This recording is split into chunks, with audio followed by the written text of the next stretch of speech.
Zazafishaquatic lovers, welcome back. Okay, I had to do one like this because all I do is voiceovers, right? So I had to, I guess, show my face some more. Okay, you might not want to see it. It's cool, but here I am in the flesh.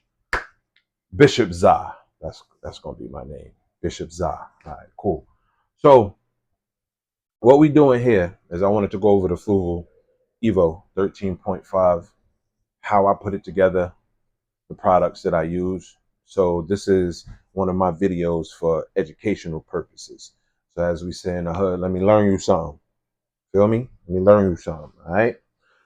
So when you first start off, of course, you want to have some type of live rock.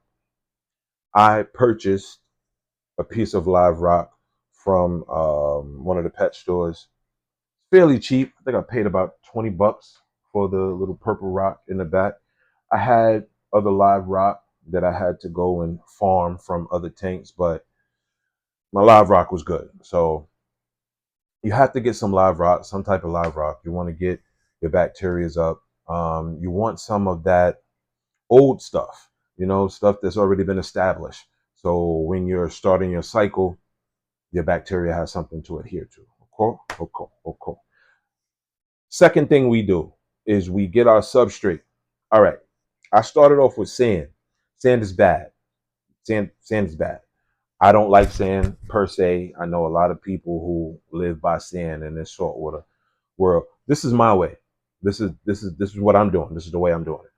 So what I use, some nature's ocean. Nature's ocean. This is what I use.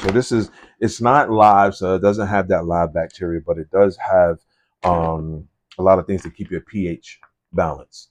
Okay, so this is straight from the ocean to you. It says it on the pack, so no commercial. But yeah, nature's ocean, from the ocean to you. All right, cool. That's the second thing I did.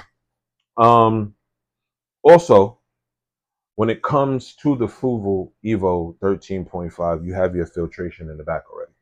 All right. So you got a built-in sump. It's going to work for you the way you make it work for you. Like me, I like to overfiltrate everything. Like I got a bag of Matrix in there. I got some polyfill in there.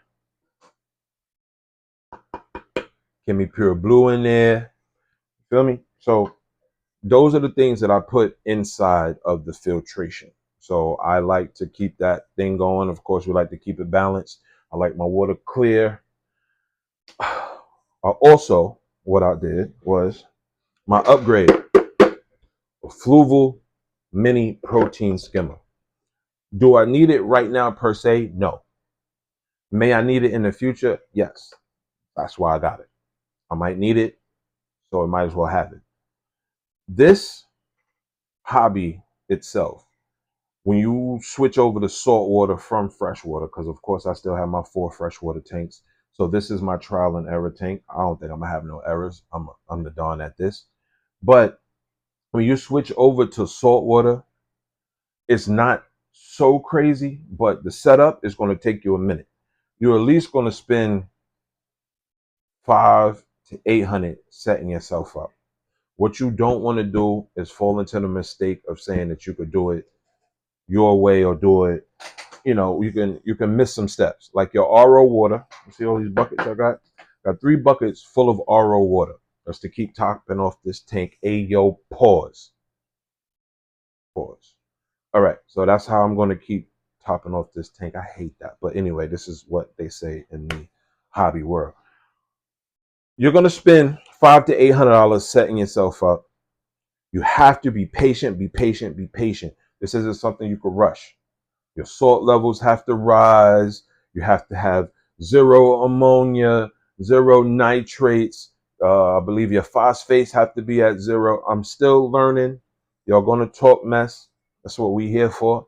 I love to hear the conversation. But when I went to go check my water was A1. You feel me? So that's why I have a little Nemo fish. I call him homie because he a clownfish, so homie the clown. And I got a damsel in there as well. They're doing great. They're doing great. My levels are good. Couldn't be happier. All right. So I did the protein skimmer. Like I said, got the live rock. We got our substrate. I talked a little bit about the filtration. Um, Basically, other than that, I left everything is out the box. You don't have to buy anything extra if you don't want. It doesn't come with the skimmer. It doesn't come with a heater. You're gonna need a heater. You want to keep this thing, at its correct parameters. Mine is at 79.1. I like to try to keep it there. I'm in the basement, so I can play with it a little bit because it does stay kind of cool down here, but it does get really, really hot. So you have to take that into consideration where you're putting your tank or what climate that you live in as well. Um, Upgrades. I took the hood off with the light. All right, so I took the hood off with the light. So what I did was I bought a new light. I bought the Haga Aquarium saltwater light. Set that thing up myself. You know what I'm saying? Like all it is just you take it out the box, screw the little plastic screw, make it tight up to it because it's a rimless tank, so it works great. Do that up there. It gives me great light. Like I'm in here with you all. Let me turn this light off real quick. So it gives me great light. Give me great light. It has a timer on it. It has different modes where you can have it brighter, you can have it darker, so on and so forth. My ultimate goal is to ultimately have coral. That's what I want to do. Coral. So I'm gonna leave these two fish in there until September 1st. September 1st is my due date. So I'm want to get my first coral September 1st. I'm going to have my water parameters checked again, make sure everything is good. Oh, one thing I didn't talk about as well. You are going to need a refractometer. I have a hydrometer. I don't trust it as much. The refractometer will save you too with the salinity. As long as you have it calibrated correctly, you should be straight. I took mine to Matt at Nature's Reef Reptile, and he want to play with it because I don't know what I'm doing. So he calibrated it for me. I'm perfect. My water's perfect. Everything's good to go. All right. So we did the light. It's the Haga light. So I wanted to show y'all everything. It's the Haga light. I got Amazon, pretty cheap. I tried to keep mine, you know what I'm saying, like it's budget friendly, but I wanted the tank to operate correctly as well. So the Haga light, that's something. Also, I did an aqua wave maker. You see over there, my little wave maker. It really doesn't create as much current, which is great because once I do put the corals in, I don't want them to, blow them a little bit too much. I don't want them to be stressed out. I want them to be able to flow and flourish. I have a lot of plans for this tank. So please, please, please bear with me. You're going to see a lot of good stuff going on. And how I started up the tank, of course, the twins, Prime and Stability. So I started up the tank with some Prime and Stability. What else did I use? I used something else too. I used Fritzzyme, but I used back 9, and I believe I have that in the refrigerator. So Fritzzyme back 9 is what I've used in the tank to get the cycle started. So like I said, this is me with my trial and error getting into salt water. I just want you guys to come on this journey with me. So far, so good.